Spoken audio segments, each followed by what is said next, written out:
ये जो भी पाकिस्तान और अफगानिस्तान का जो ये रीसेंट एपिसोड है, ये को लगता है कि ये यहीं तक कंटेन रहेगा या ये भी बात इससे आगे बढ़ेगी? क्या हम इससे भी किसी बड़े स्केल की तरफ एस्केलेशन को बढ़ते हुए देख रहे हैं?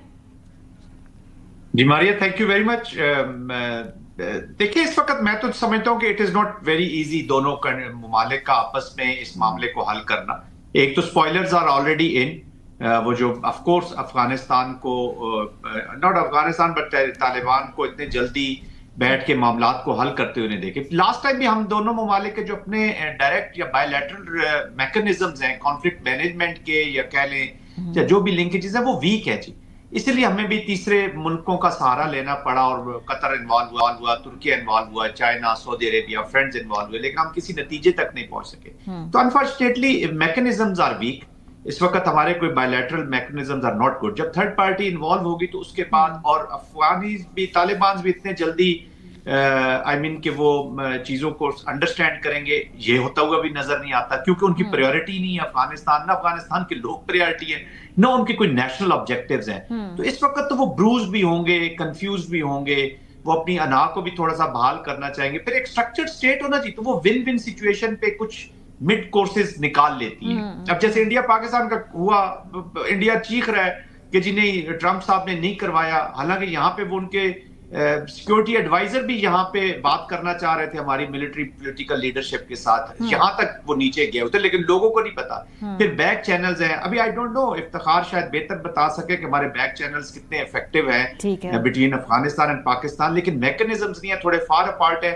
थोड़ा सा इसको मैं आगे बढ़ता हुआ देख रहा हूँ, चीजों को आगे जाता हुआ देख रहा हूँ। इंटेंट नहीं है तालिबान रजीम की, या कैपेसिटी नहीं है? उनमें से कुछ चीजें वो करना भी चाहते हैं, लेकिन चूंकि वो उनके अपना लेजिटिमेसी क्राइसिस है, उनका कोई स्ट्रक्चर नहीं है, उसके अंदर मुख्तलिफ सोच है, यकसुई नहीं है पॉलिसी की, तो कैपेसिटी नहीं है इनमें से बहुत चीजें डिलीवर करने की। हालांकि कई बार वो माजी में कह चुके हैं हम कोशिश करेंगे कि अफगान सरजमीन इस्तेमाल ना हो, लेकिन वो होती है। तो इसके पीछे क्या? जो लार्जर नंबर है, परसेंटेज है, वो they don't want to lose TTP ना, टीटीपी को अपने मुखालफत में देखना चाहते हैं। कंधारियों को डर है कि ये उधर चला जाएगा, काबुल वालों के साथ मुल्ला याकूब को डर है ये उधर चले जाएंगे, इन सारों को तालिबानों को डर है कि ISKP में ना चले जाए। तो ये they don't want to lose, और यही वो लीवरेज है जो पाकिस्तान के खिलाफ वो रखना चाहते हैं। और पाकिस्तान, उनकी फ्रिक्शन उनको चाहिए टू स्टे इन पावर, और ये जो इकोनॉमिक, और अभी तो देखे ना इतनी बड़ी ऑफर्स आ गई इंडिया, और ये जो एंट्री दी है इजराइल ने इस मौके पर, ऑल दो वो पहले भी कर रहे थे, लेकिन इट्स अ ह्यूज ऑफर आई है, और इसको वो भी कभी लूज भी नहीं करना चाहेंगे।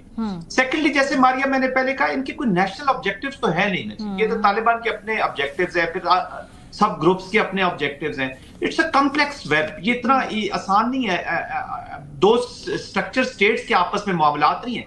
देखिए ना, इंडिया भी न्यूक्लियर कंट्री, पाकिस्तान भी न्यूक्लियर कंट्री, एसिमेट्री भी है, इंडिया पावरफुल भी है, हो सकता है वो इस वॉर को, लेकिन जहां पे उसकी एक स्टेक्स एस्टेब्लिश हो जाती है, जब वो देखते हैं कि जी अब मैं आई एम थोड़ा सा बैकफुट पे हूं, तो वो फिर मिड कोर्स में से एग्जिट स्ट्रेटजी में निकल गया, अपनी एग्जिट विंडो को उसने ले लिया।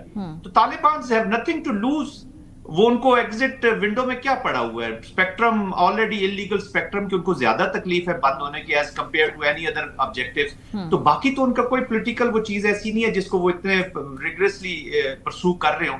अभी तक उनका जो गुस्सा है, हमने जो अमेरिका को सपोर्ट किया उनके अगेंस्ट, तो वो मेरे ख्याल में अभी वो तो ठंडा हो गया, लेकिन अब और चीजें आगे आ गई हैं, उन्हीं को वो परसू कर रहे हैं और इसी फ्रिक्शन में रहना चाहते हैं। The biggest enemy of Afghan Taliban is peace in Afghanistan, वरना वो आंसरेबल होना पड़ेगा ना, कल डेमोक्रेटिक प्रोसेसेस में जाना पड़ेगा, आंसरेबल टू द पीपल होना पड़ेगा, परफॉर्मेंस देनी पड़ेगी, दूसरे ग्रुप्स को फ्रीडम देना पड़ेगा। They can't afford that.